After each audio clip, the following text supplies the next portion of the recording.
রাতটা ছিল খুব নীরব। হঠাৎ বাবা আমার ঘরের দরজায় টোকা দিলেন। আমি অবাক হয়ে বললাম, বাবা, এই রাতের বেলায় কিছু দরকার?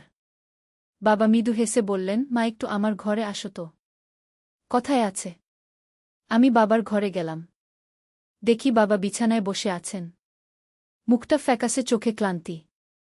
আমি জিজ্ঞাসা করলাম, বাবা, তুমি ঠিক আছো তো? অসুস্থ লাগছে নাকি? বাবা ধীরে বললেন, হ্যাঁ মা, শরীরটা ভালো নেই।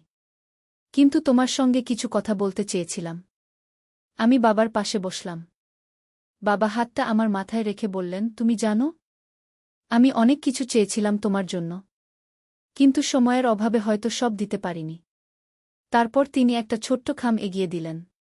খামের উপরে লেখা ছিল, আমার মেয়ের জন্য ভালোবাসা রইল।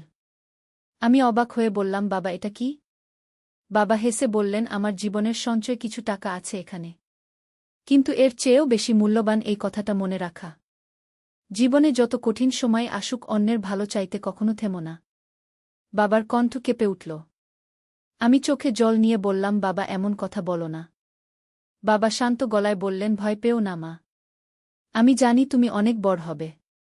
শুধু মনে রেখো, মানুষকে ভালোবাসলে একদিন সেই ভালোবাসাই তোমার কাছে ফিরে আসবে। তারপর বাবা ধীরে ধীরে চোখ বন্ধ করলেন।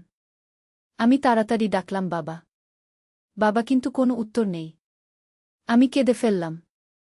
মনে হলো বাবা ঘুমিয়ে পড়েছেন, হয়তো চিরদিনের জন্য। সেই রাত থেকেই আমার জীবনটা বদলে গেল।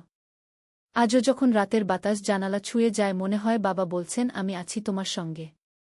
প্রতিটি মুহূর্তে সেই রাতের পর দিনগুলো আর আগের মতো ছিল না। ঘরের প্রতিটি কোণে বাবার উপস্থিতি যেন আজও টের পাই। বিছানার পাশে রাখা তার চশমা, টেবিলের উপর অর্ধেক পড়া বই, সবকিছুতেই যেন লুকিয়ে আছে তার ছায়া। কিন্তু একদিন কিছু অদ্ভুত ঘটল। সেদিন গভীর রাত, বাইরে হালকা বাতাস বইছে। ঘড়ির কাঁটা বারটায় থেমে আছে। আমি বাবার ঘরে বসে খামের দিকে তাকিয়েছিলাম। হঠাৎ মনে হলো কেউ খুব ধীরে আমার নাম ধরে ডাকছে। মা! আমি চমকে উঠলাম। চারদিকে তাকালাম। কেউ নেই। বুক ধড়ফড় করছে। মনে হলো ঠিক বাবার গলার মতোই শোনাল। কয়েক সেকেন্ড পর আবার সেই একই স্বর, একটু স্পষ্ট, একটু কাছাকাছি। আমি কাপা হাতে টেবিলের দিকে তাকালাম, যেখানে খামটা রাখা ছিল। দেখলাম খামটা যেন নিজে থেকে একটু নড়ল। গা শিউরে উঠল, তবু সাহস করে আমি খামটা হাতে নিলাম।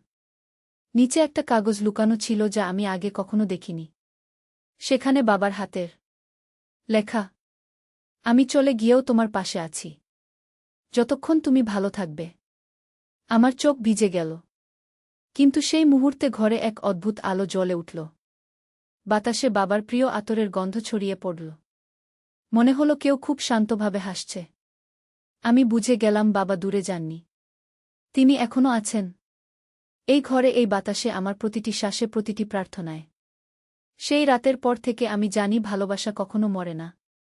সে কেবল রূপ বদলে আমাদের আশেপাশেই বেঁচে থাকে। বন্ধুরা, এরকম আরও নতুন নতুন ভিডিও পেতে চাইলে চ্যানেলটি সাবস্ক্রাইব করে রাখবেন।